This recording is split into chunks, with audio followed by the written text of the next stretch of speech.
দেখো দিদিভাই দাদাভাইরা, মনে হচ্ছে যে এটা বাড়িতে বানানো হয়েছে গোলাপজাম মিষ্টিটা। আর রসটা কতটা ঢুকেছে এই দেখো, আর কতটা নরম হয়েছে, একবারে তুলতুলে নরম। এখন একটা প্লেটে আমি সাজিয়ে নিচ্ছি। নমস্কার দিদিভাই দাদাভাইরা, সাধনা রান্নাঘরে তোমাদের সবাইকে স্বাগত। আজকে আমি সুজি দিয়ে গোলাপজাম বানাবো, একবারে হুবহুব দোকানের মতো হবে। যারা মিষ্টি প্রেমিক বা মিষ্টি খেতে পছন্দ করে তৎক্ষণাৎ তারা এই মিষ্টি বানিয়ে খেতে পারে। আমি কীভাবে গোলাপজামুন মিষ্টি বানাচ্ছি তোমরা প্রথম থেকে সেই অবধি এই গোলাপজাম মিষ্টির ভিডিওটা দেখবে। আশা করি আজকের ভিডিওটা অনেক ভালো লাগবে। গোলাপজাম মিষ্টি বানানোর জন্য আগে আমি শিরা তৈরি করে নেব।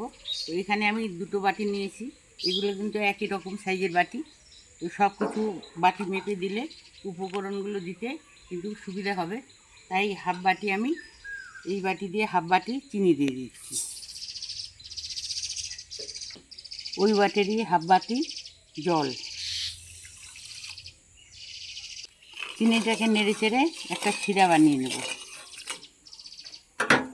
ফ্লেভারের জন্য 4টে এলাচ থেতো করে নিয়েছি, এই এলাচগুলোকে দিয়ে দিচ্ছি। এখন নেড়ে চেড়ে একটা শিরা বানিয়ে নেব।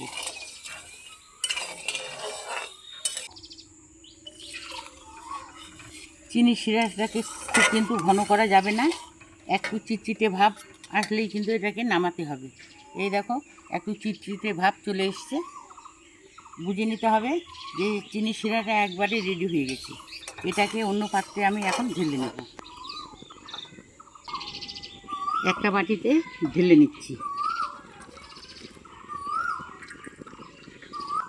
এখন ঢাকা দিয়ে এক সাইডে এটাকে রেখে দেব। কড়াইটাকে আমি পরিষ্কার করে নিয়েছি, আবারও গ্যাসে বসিয়ে দেব। এখন কড়াইতে দিচ্ছি 2 চামচের মতো ঘি।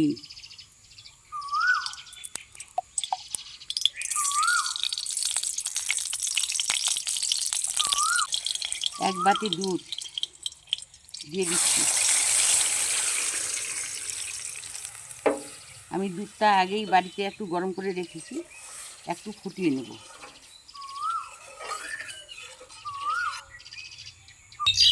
দুধটাকে আমি ভালো করে ফুটিয়ে নিয়েছি। এই সময় গ্যাসের আঁচটাকে আমি মিডিয়ামে রাখবো। আর 10 টাকা দামের আমি 1 প্যাকেট সুজি নিয়েছি, বাটি মেপে হাফ বাটি হয়েছে। এই সুজিটা দুধের উপরে এইভাবে চারদিকে এইভাবে অল্প অল্প করে দিব, আর হাতা দিয়ে নাড়তে থাকবো। আবারও দিয়ে দিচ্ছি।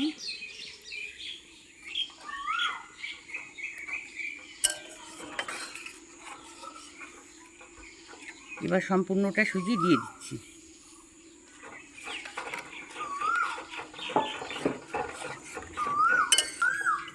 এই দেখো দিদিভাই দাদাভাইরা, নাড়াচাড়া করতে সুজিটা কিন্তু অনেকটাই দুধটা টেনে নিয়েছে। এখন এটাকে আমি একটা দইয়ে পরিণত করব।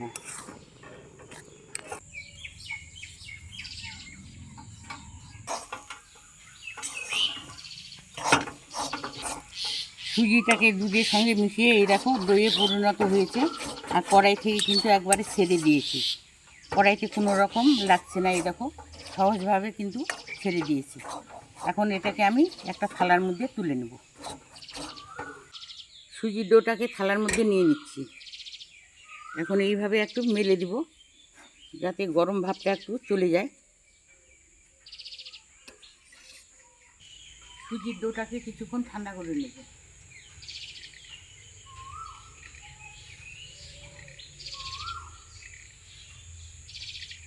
সুজিটাকে আমি অনেকক্ষণ ঠান্ডা করে নিয়েছি, আর এই দেখো হাত দেওয়া যাচ্ছে। এই সময় আমি 1 চামচ দিয়ে দিচ্ছি কর্নফ্লাওয়ার।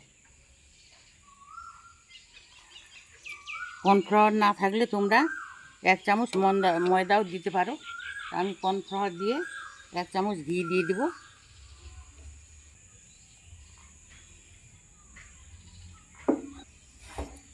ভালো করে হাত দিয়ে মসৃণ একটা ডো করে নেব মেখে। এটা ভালোভাবে কিন্তু মাখতে হবে।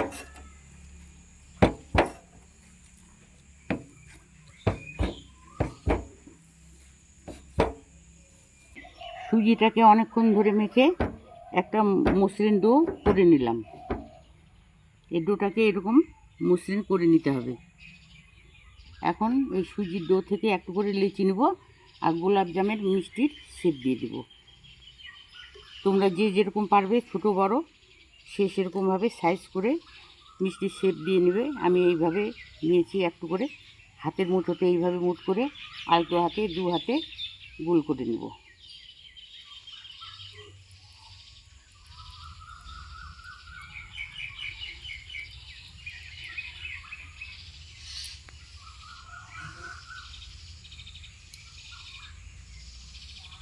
এই দেখো কোনো রকম কিন্তু ফাটল বা কোথাও দাগ নেই। এইভাবে লিচি কেটে নিতে হবে গোলাপ জামের মিষ্টি।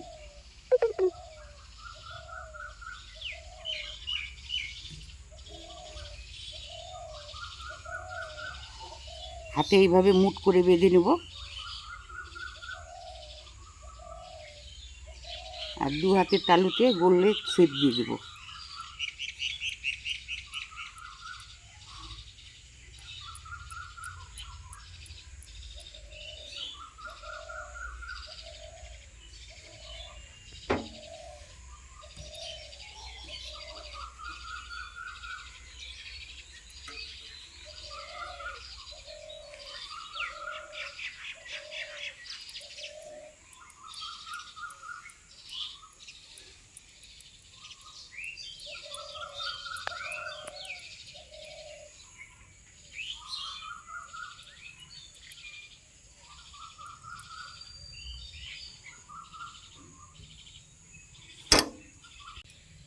যতই সুজির ডোটাকে মসৃণ করে মাখা যাবে মিষ্টিগুলো ততই মোলায়েম হবে।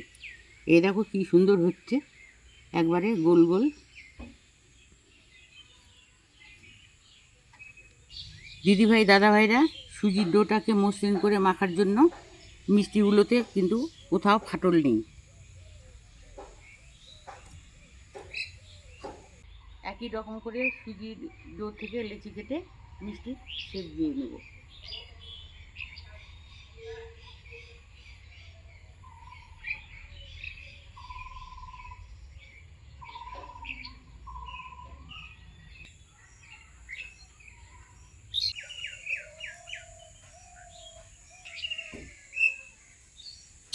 মাত্র 10 টাকার সুজি দিয়ে দেখো কতগুলো গোলাপ জাম মিষ্টি তৈরি হয়েছে।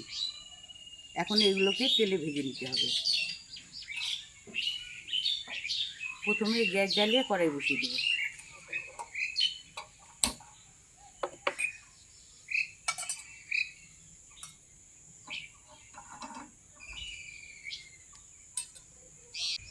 কড়াইটাকে গরম করে নিয়েছি, দিয়ে দেব সাদা তেল।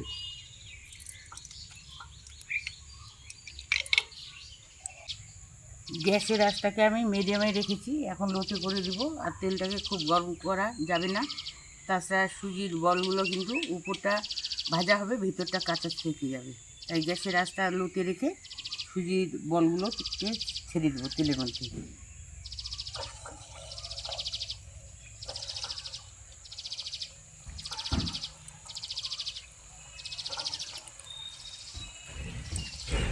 একবারে ভাজা যাবে না, আমি দুবারে ভেজে নেব।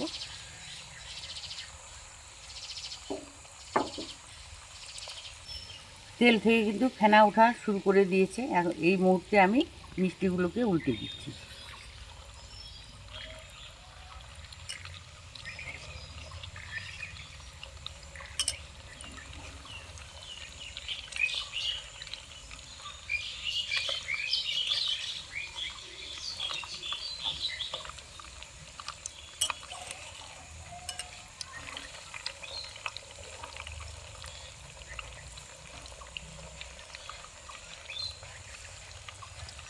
মিষ্টিগুলোকে একবার আমি উল্টিয়ে দিয়েছি, এখন এপিট ওপিট করে ভেজে নেব। আর দেখছো দিদিভাই দাদাভাইরা, মিষ্টিগুলো ফুলে কিন্তু অনেকটাই হয়েছে। আর দেখো রঙটাও কিন্তু চেঞ্জ হওয়া শুরু করে দিয়েছে। আর দেখো কি সুন্দর লাগছে না দেখতে। এখন উল্টে পাল্টে ভেজে নেব।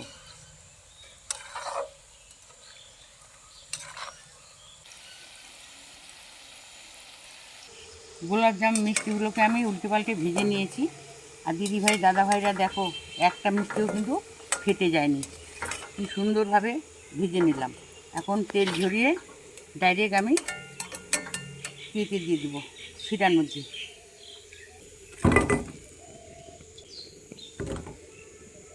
এইভাবে একটু নাড়িয়ে দিচ্ছি চামচ দিয়ে, যাতে মিষ্টির গায়ে শিরাটা ভালোভাবে ঢুকে যায়। বাকি মিষ্টিগুলোকে তেলের মধ্যে দিয়ে দিচ্ছি।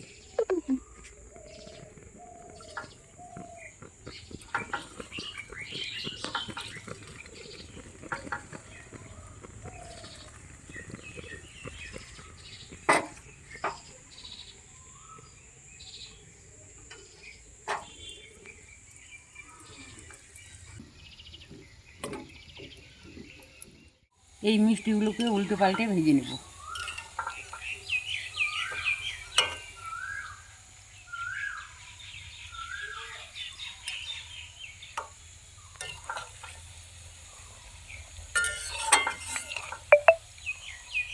দ্বিতীয়বারের মিষ্টিগুলো আমি উল্টে পাল্টে ভেজে নিয়েছি। এখন তেল থেকে তুলে নেব, তেল ঝরিয়ে সরাসরি আমি শিরায় দিয়ে দেবো।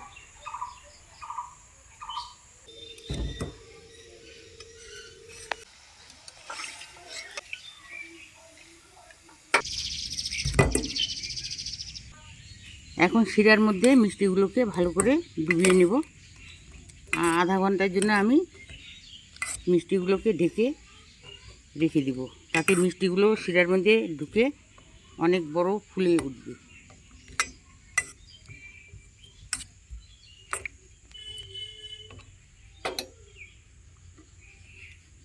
আধা ঘন্টা পর তোমাদের সামনে ফিরে আসছি। দিদিভাই দাদাভাইরা, আধা ঘন্টা পর তোমাদের সামনে ফিরে আসলাম। এখন ঢাকাটাকে তুলে নিচ্ছি। আর এই দেখো মিষ্টিগুলো চিনি শিরায় ফুলে কিন্তু অনেকটাই বড় হয়ে গেছে। মনে হচ্ছে যে এটা বাড়িতে বানানো হয়েছে। গোলাপজাম মিষ্টিটা আর রসটা কতটা ঢুকেছে এই দেখো, আর কতটা নরম হয়েছে, একবারে তুলতুলে নরম। এখন একটা প্লেটে আমি সাজিয়ে নিচ্ছি।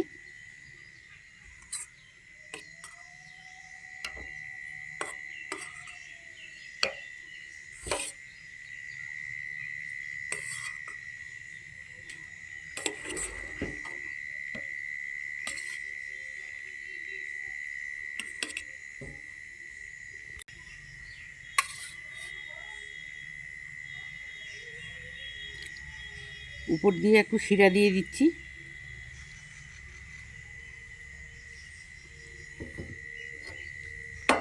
দেখতে যেমনই সুন্দর হয়েছে আর খেতেও তো দারুণ হবে। আর একটা তোমাদের দেখেও দিচ্ছি কেটে।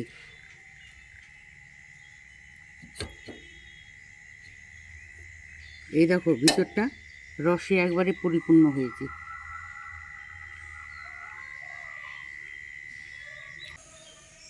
এই কালোজাম মিষ্টিগুলো খেতে কিন্তু দারুণ অসাধারণ হয়। ঘরে থাকা সামান্য উপকরণ দিয়ে এই মিষ্টি বানানো যাবে, আর যে কেউ এই মিষ্টি বানিয়ে নিতে পারবে।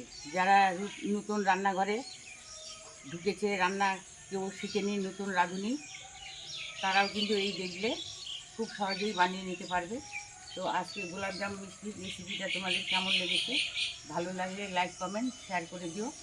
আর যে সকল দিদিভাই দাদাভাইরা চ্যানেলটাকে সাবস্ক্রাইব করেনি, সাবস্ক্রাইব করার জন্য অনুরোধ রইল। আজকের জন্য এখানে শেষ করে দিলাম।